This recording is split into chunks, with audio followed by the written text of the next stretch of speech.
देखो, ओरियन एक ऐसा कैरेक्टर है जो कि सही में गेम का रूल्स को ही तोड़ देता है। ये जो भी अपना स्किल के अंदर होता है, ना इसको गोली लगता है ना ग्रेनेड से कुछ असर होता है। ऊंचाई से ये गिरने पर इसका बाल भी बाका नहीं होता है। खास इसीलिए गेम खेलने वाले मैक्सिमम बंदे ओरियन का ही यूज करते हैं, लेकिन ज्यादातर बंदे इसका पूरा पावर को यूज ही नहीं कर पाते। वो ओरियन को तो लगा लेते हैं, बट उनका कैरेक्टर कॉम्बो गलत होता है। और जब तक उनका कॉम्बिनेशन सही नहीं बनेगा, ओरियन सिर्फ एक कैरेक्टर ही रहेगा, बीस्ट नहीं बन पाएगा। तो इस वीडियो में मैं तुम्हें देने वाला हूँ ओरियन का 2 ऐसे खतरनाक स्किल कॉम्बो जिसको मैंने खुद टेस्ट करके रखा है, और इनको यूज करने से तुम गेम में बैंड बजा दोगे। तो मेरा नाम है स्ट्रॉम शक्ति एंड इस चैनल में मैं ऐसे ही वीडियोस डालता रहता हूँ। और अगर तुम्हें फ्री फायर के बाकी बंदों से 2 कदम आगे रहना है तो आप इस चैनल को सब्सक्राइब कर सकते हो, जिससे तुम्हें और मुझे, हम दोनों को फायदा मिलेगा। तो स्टार्ट करते हैं ओरियन का हमारा पहला कॉम्बो से। एंड इसमें हम ओरियन के बाद एक ऐसे कैरेक्टर लगाने वाले हैं जो कि ओरियन का सबसे बड़ा फ्रेंड है, जिसके बिना ओरियन अधूरा है। सही पकड़े हो, मिगुएल।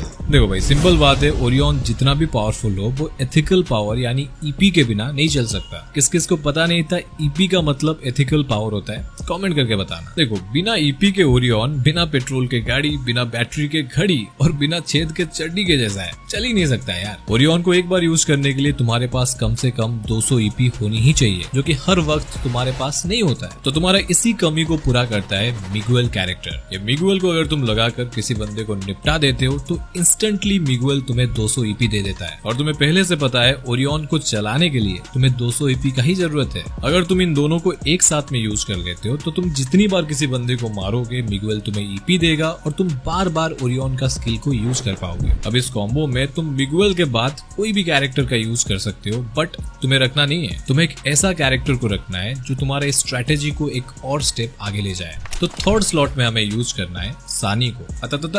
यार ऐसे ही नहीं रख दिया मैंने। देखो, सानी को यहाँ पर रखने का एक बहुत बड़ा रीजन है, एंड वो है सानी का स्किल एक्टिवेशन मैकेनिज्म। सानी की जो स्किल है बहुत इंटरेस्टिंग तरीके से एक्टिव होता है। यहाँ पे जैसे ही तुम ओरियन एंड मिगुएल के साथ सानी को यूज करोगे और ओरियन का स्किल को यूज करोगे तो सानी तुम्हें 30 एसपी यानी सील्ड पॉइंट देगी। मतलब यहाँ पे सिलसिला जारी रहेगा। तुमने ओरियन के साथ मिगुएल लगाया है, जिससे किल करने पर बार बार तुम ओरियन को यूज कर पाओगे, एंड जितनी बार तुम ओरियन को यूज करोगे सानी तुम्हें उतनी बार 30 सील्ड पॉइंट देती रहेगी, जिससे तुम्हें फुल प्रोटेक्शन मिलेगा। तो एक गोली में यहाँ पे ओरियन 3-3 शिकार कर लेगा। एंड इस कॉम्बो के लास्ट स्लॉट में हमें यूज करना है फॉर्ड को। वो इसलिए क्योंकि जब भी तुम किसी बंदे से फाइट लोगे वो भी तुम्हें थोड़ा बहुत डैमेज करेगा। अगर नहीं कर रहा है वो साला नूबड़ा है।